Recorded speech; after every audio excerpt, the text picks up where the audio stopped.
Hi, this is Lok. This video is a tutorial about activators and how to set up activators within your stage design. So let's say I wanted to create a simple stage. Maybe I put a wall. I just drop the wall here by clicking 4. Maybe drop a swinger down here behind, maybe here. Maybe drop a barrel to cover that target. And then I have a popper on this side. And then I want to make another wall over here to maybe block off the target from being shot from this side here, right? And I put 2 shooting boxes, one over here and one over here. So essentially what you need to do is you need to shoot that popper and then come over here to shoot that swinger. Let's say, right? Let's say this stage is something like that. So the activator system or activator mode allows you to hook up activators by hooking up the popper to the swinger. So I can go around the back just to show you how that works. So in order to switch to activation mode, if you go to mode here, you can switch to activator by hitting F3 or selecting this from the main menu. So F2 editing, F3 activation. So once you're activated mode, you can move around just like you would. Now to select activators, you can move your mouse over to an activator. The system will automatically know what are the things that are considered activators. So poppers are activators. There are some activators they are steel, some activators they are stomp pad, for instance, is an activator. Maybe a door could be an activator. So there are certain things in the tool that are marked as activators. And then what you can do is you can then highlight the activator, and when you click on them, it will draw a line, and now it allows you to select items that are activatable. And so a swinger is activatable. A door could also be activatable. What else would you activate? Maybe a mover, a drop turner, clamshell, things like this are all activatable objects, right? And so if you move around and you select the activatable objects, now it will highlight. And if you click on this, it will then create a connection between the two. And so once you create a connection, it will show in your stage design. But what's more important is if you switch over to simulation mode, and if you go to mode and hit simulation, which is F10, now you move around like you are in an FPS game, right? Like playing Call of Duty.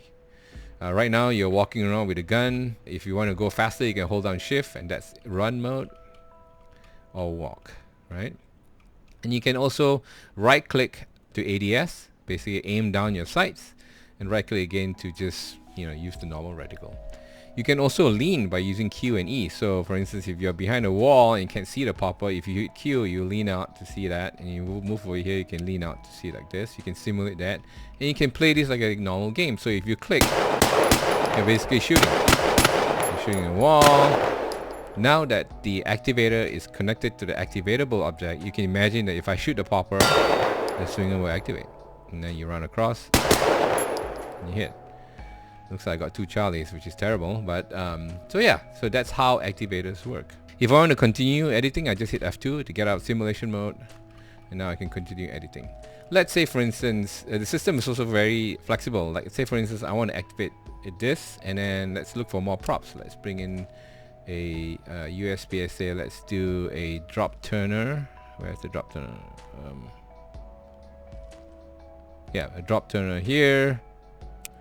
And then let's do a clamshell maybe on this side. I don't know, like however you want to do this. And if I want to say hit this popper and it activates all 3 at the same time, then if I go over to activation mode, I just keep connecting this to all the objects that I want. And now you can imagine if I shoot this, it will activate all 3 props. It's also daisy chainable, and so or you can, let's say for instance, if I clone this popper and move it over here, and then I say this activates this clamshell and this swinger, but it does not activate the drop turner, you can also do that too. So now if I hit this, you activate that. If I hit that, it activates all of them, but in this case just the drop turner. As I mentioned earlier, doors are also activatable. So for instance, I can put a door here, like props, I believe. Here we go.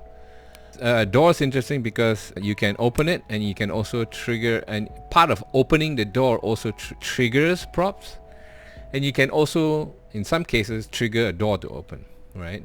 And so let's make this a little bit more complicated. This popper here, which I'm going to change the color to blue, and go to activation mode and connect this to the door. So this popper opens this door, and then what I'll do then is go over to activation mode, and this door activates the swinger. Okay. So now, if you're following, if I shoot this popper, it will open the door, and then the act of opening the door will then trigger the swinger. Or if I can just move up to the door, it will just activate the swinger. So let's see that. So if I go up to the door, open it, it activates the swinger. Or if I shoot the popper, opens the door, and the act of opening the door activates the swinger. So it's very flexible that way. You can chain all kind of systems you want here to however you like to set up your stage design. So that's how you hook up activatable objects to activators in Practisim Designer.